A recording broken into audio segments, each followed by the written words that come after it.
Salam jumpa dengan saya Admin A di channel Darah Biru Raja-Raja. Di video kali ini akan dibahas mengenai Mahfud MD sang penjaga konstitusi. Dalam perjalanan sejarah demokrasi di Indonesia, khususnya tentang pergantian kepemimpinan, terjadi cara-cara yang tidak formal, proses yang tidak pada rahimnya, tidak seperti biasanya, dan tidak normal. Presiden Soekarno pada awalnya berkuasa dengan baik. Dalam perjalanannya hingga akhirnya Soekarno digulingkan tanpa proses demokrasi yang kemudian digantikan oleh Soeharto.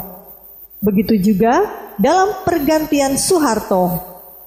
Kekuasaan rentan semakin berkuasa semena-mena. Begitu berkuasa dilanda penyakit korup. Hal ini tidak akan terjadi jika negara menganut konstitusi yang ketat untuk membentengi kekuasaan. Sebuah jalan panjang mendidik bangsa lewat konstitusi. Begitu kata Mahfud MD mengawali paparannya.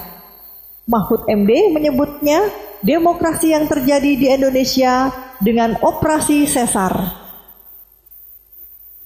Demokrasi di Indonesia antara kemajuan dan paradoks. Kemajuan dalam kehidupan karena demokrasi menjamin keharusan siapapun saudara boleh mendirikan partai politik. Pers-pers silahkan memberitakan apapun. Presiden bisa diinterupsi. Civil society semakin bagus. Pemilihan baik presiden dan kepala daerah diselenggarakan secara langsung. Paradoksnya dalam demokrasi semakin kebablasan, tingkat korupsi tinggi, yakni ranking ketiga di dunia. Fenomena-fenomena intoleran pada minoritas, ketidaktertiban sosial, terjadi politik transaksi dengan isu jual beli suara, sehingga muncul pejabat-pejabat tidak kompeten. Ketidakadilan masih merajalela di negeri ini, sehingga muncul skeptis dan apatis yang tidak merasa memiliki pada demokrasi yang sedang dijalankan. Pembangkangan hasil putusan pengadilan yang mencerminkan ketidakadilan hasil putusan yang lebih dikhawatirkan munculnya gerakan separatis. Papar Mahfud MD yang kemudian menyebutkan sebuah hadis, kehancuran satu bangsa manakala hukum tidak ditegakkan. Mahfud MD menegaskan pentingnya kesadaran dalam berdemokrasi dan berkonstitusi.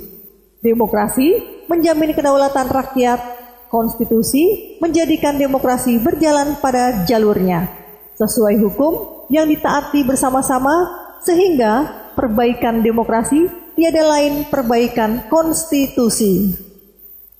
Konstitusi dan demokrasi sudah menjadi makanan sehari-hari. Pemberitaan di media-media, baik cetak maupun elektronik, lewat perkuliahan, menjadi kajian-kajian yang menarik.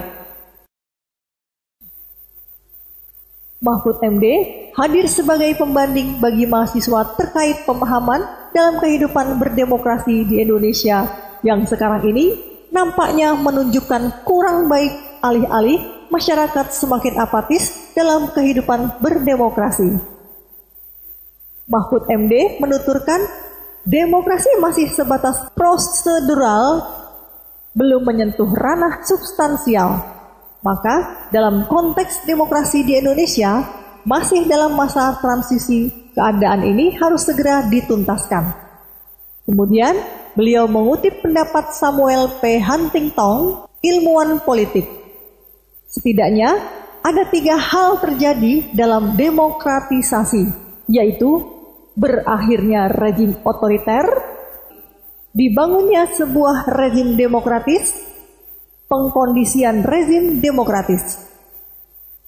Mencatat bahwa era transisi semestinya berakhir setelah ada 2 kali pemilu berkala yang demokratis, yang bekerja atas dasar konstitusi yang demokratis pula. Faktanya, Indonesia sudah mengadakan 3 kali, bahkan pemilu tahun 1998, 2004, dan 2009. Rupanya, masa transisi di Indonesia terlalu panjang. Sudah sejatinya, demokrasi sebagai pilihan yang telah disepakati bersama dalam mekanisme kenegaraan. Maka, sebagai bangsa sejatinya bisa bekerja membangun kesejahteraan, keadilan, persamaan hukum, dan menjaga ketentraman. Mahfud kemudian menjelaskan dalam konsep negara hukum demokratis.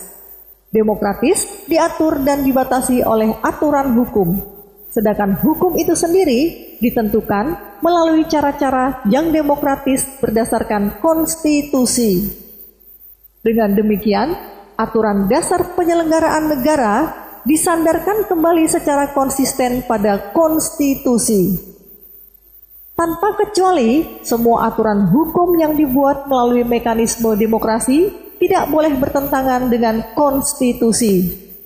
Oleh karena itu, semua pelanggaran yang timbul karena efek negatif demokrasi yang belum matang harus diselesaikan melalui nomokrasi atau kedaulatan hukum.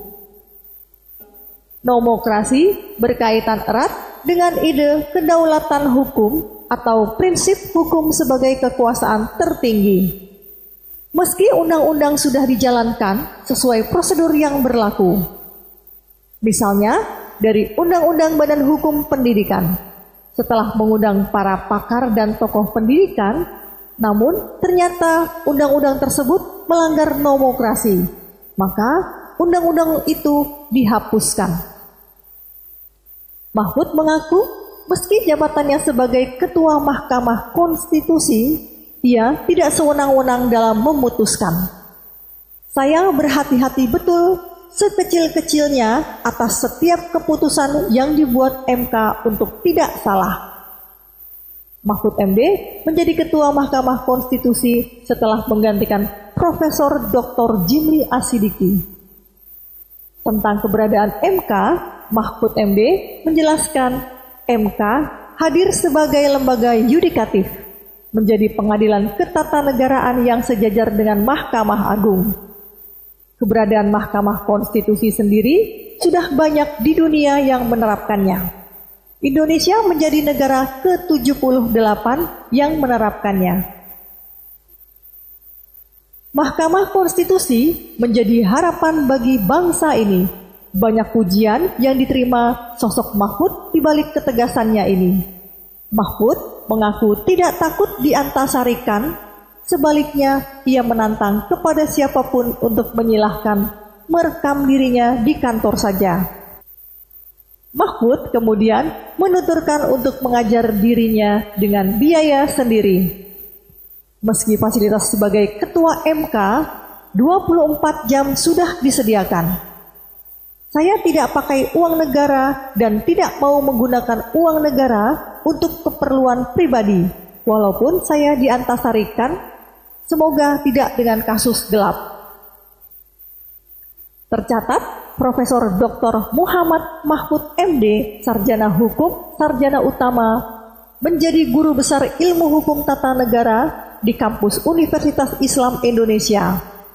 Ia mendapat anugerah UII Universitas Islam Indonesia Award yang telah berlangsung pada tanggal 16 Januari.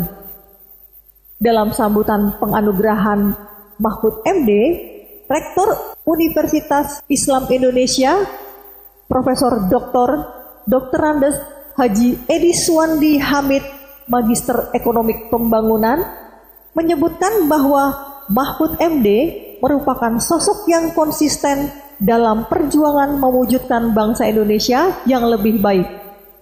Kiprah Mahfud MD juga memiliki pengaruh besar bagi perkembangan bangsa dari dunia akademik, pemerintahan, parlemen, hingga memimpin Mahkamah Konstitusi Republik Indonesia. Beberapa gebrakan yang dilakukan selama memimpin Mahkamah Konstitusi menjadi kontribusi yang fenomenal bagi rakyat Indonesia. Salah satunya, keberaniannya mengambil keputusan pemilu yang menjadi terobosan hukum ketatanegaraan dan juga dalam membuka rekaman kriminalisasi KPK sebagai tonggak pemberantasan mafia hukum di tanah air.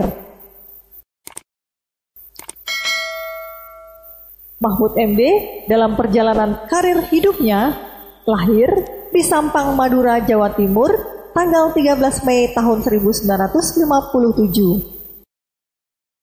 Sebagai Ketua Mahkamah Konstitusi periode 2008 sampai 2011. Sebelum menjabat sebagai Hakim Konstitusi, Profesor Mahfud MD pernah menjabat sebagai Menteri Pertahanan RI tahun 2000 sampai 2001. Menteri Kehakiman dan HAM tahun 2001, Wakil Ketua Umum Dewan Tanfis DPP Partai Kebangkitan Bangsa tahun 2002 sampai 2005. Rektor Universitas Islam Kadiri tahun 2003 sampai 2006.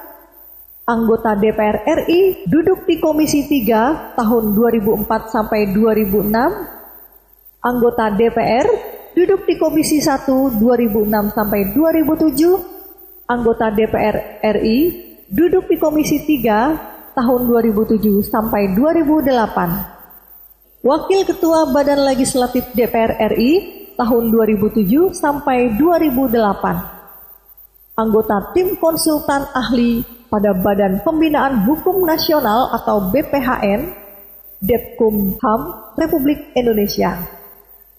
Selain itu, beliau juga masih aktif mengajar di Universitas Islam Indonesia, Universitas Gadjah Mada, UNS, Universitas Indonesia, Universitas Sudirman, dan lebih dari 10 universitas lainnya pada program Pasca Sarjana S2 dan S3.